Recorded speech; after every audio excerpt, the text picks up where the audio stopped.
thank you very much for being with us. And just first of all, the march you're threatening now if no new elections are announced. What do you hope to achieve? Well, Mark, what every Democrat hopes to achieve from a peaceful protest. What I hope to achieve is to show the whole of the country that the people of this country want one thing: elections. They do not want a foreign-imposed government where members of our party were bought by $1 million each, who was offered to them to switch sides, and then the government was removed. And so therefore we feel that rather than someone else imposing a government on our country, let the people of this country decide whoever they want to lead them.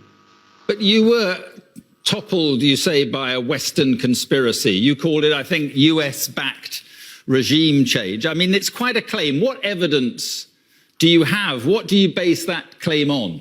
Well, as the Prime Minister, I get a cipher. Cipher is a secret message sent by your ambassadors.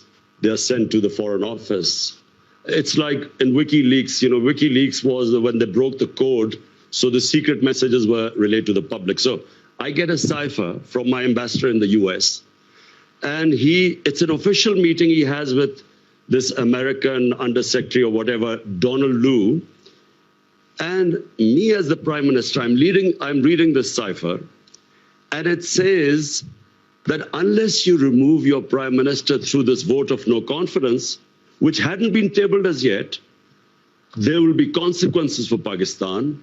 And if you remove him, all will be forgiven. Now, this is what me as a Prime Minister reading this cipher. And I am the chief executive. Who was he asking to have me removed? So the next day, after this meeting, official meeting with note takers, with minutes between our ambassador in Washington and this American official, Donald Lu, next day, the no confidence motion is tabled in our National Assembly. And then members of our party, which I told you were offered these huge sums to switch sides, they start leaving our party. Our allies leave our party. And just to remind you that at this time, in the last 2 years, Pakistan's growth rate was 5.6% last year. This time was 6%. It is one of the highest growth rates in Pakistan's history. Right. Our industry was booming, exports record, remittances record, tax collection record.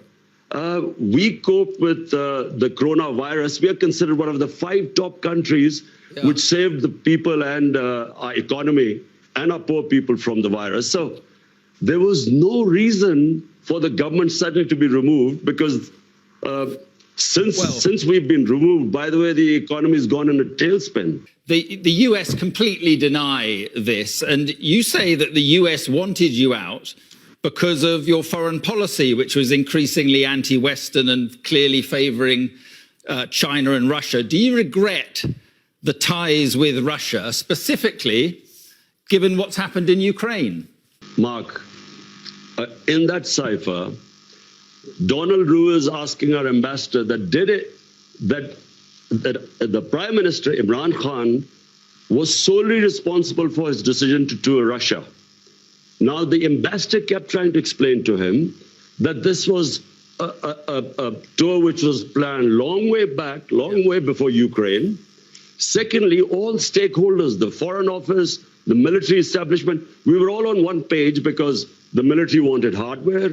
We wanted to buy gas because we got depleting gas reserves. We wanted to, and this was 6 years ago, this contract was being negotiated.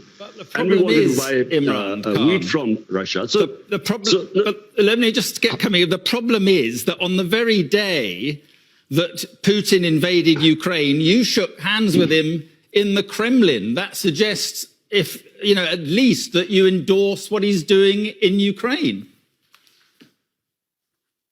Mark, how the hell was I supposed to know the day I landed in Moscow, Putin was going to go into Ukraine.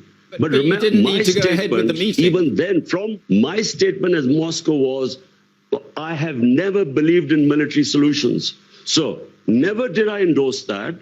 Ours was a bilateral meeting. It was planned long before. So point I'm trying to make is that we didn't realize that when I would reach there, that Putin would go into Ukraine. How was I supposed to know? And how could you be punished for that? But do you accept that what Russia is doing is an illegal act of aggression? Do you condemn what Russia is doing? Mark, I am against all military operations. I was against Iraq war. I was against the US going into Afghanistan consistently. I'm against military solutions in Ukraine to solve problems.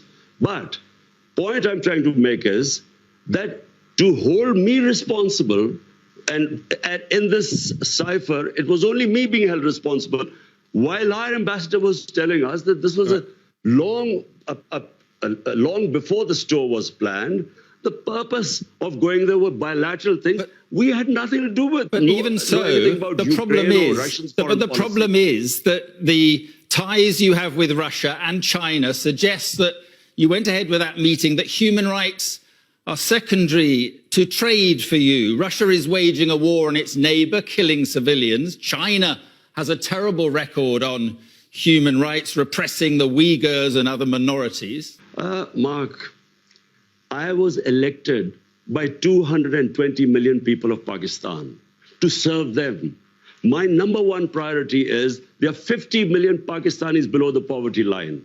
I was not elected for them to correct all the wrongs that are going on in the world. My responsibility was my country.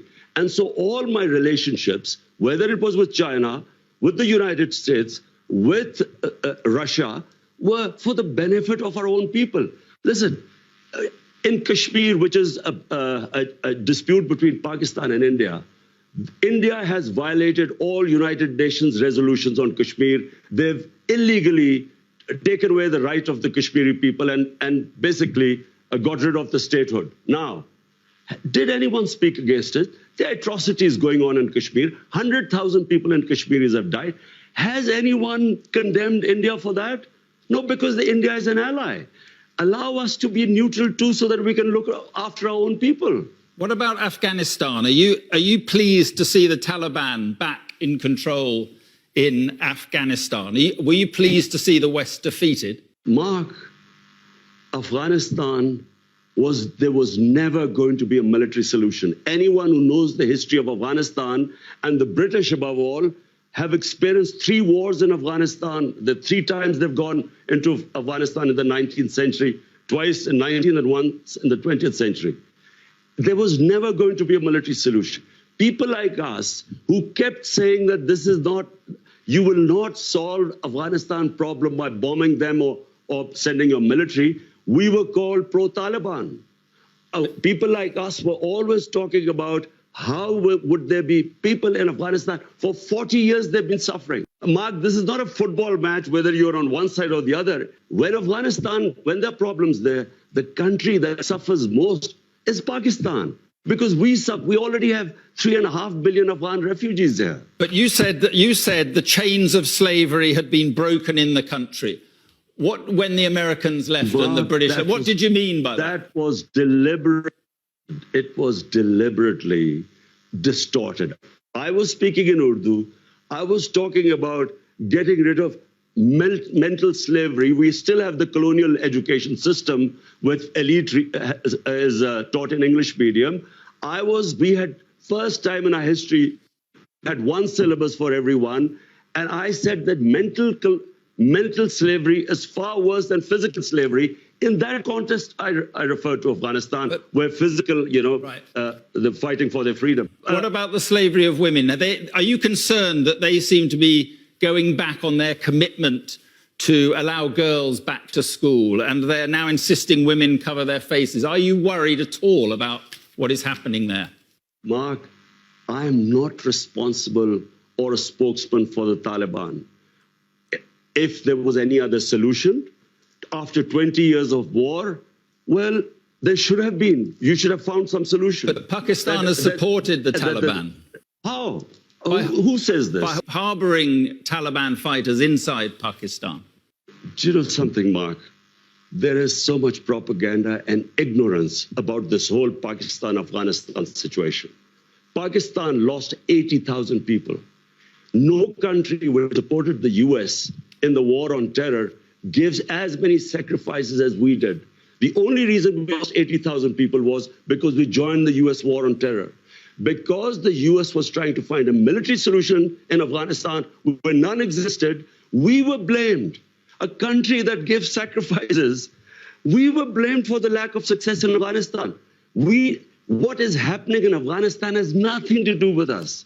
The fact is that a war in Afghanistan meant 5 million refugees at the beginning in the 80s.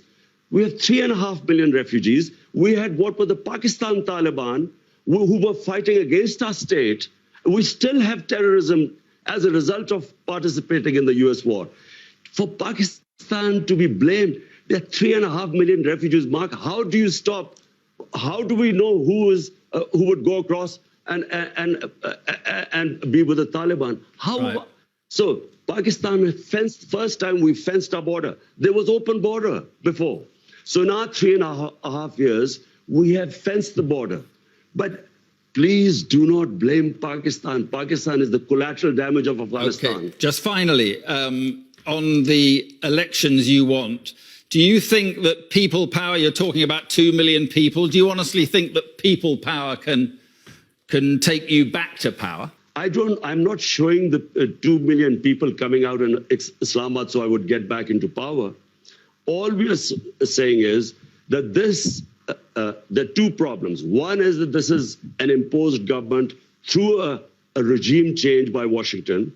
Number two, they're criminals. 60% of the cabinet is on bail.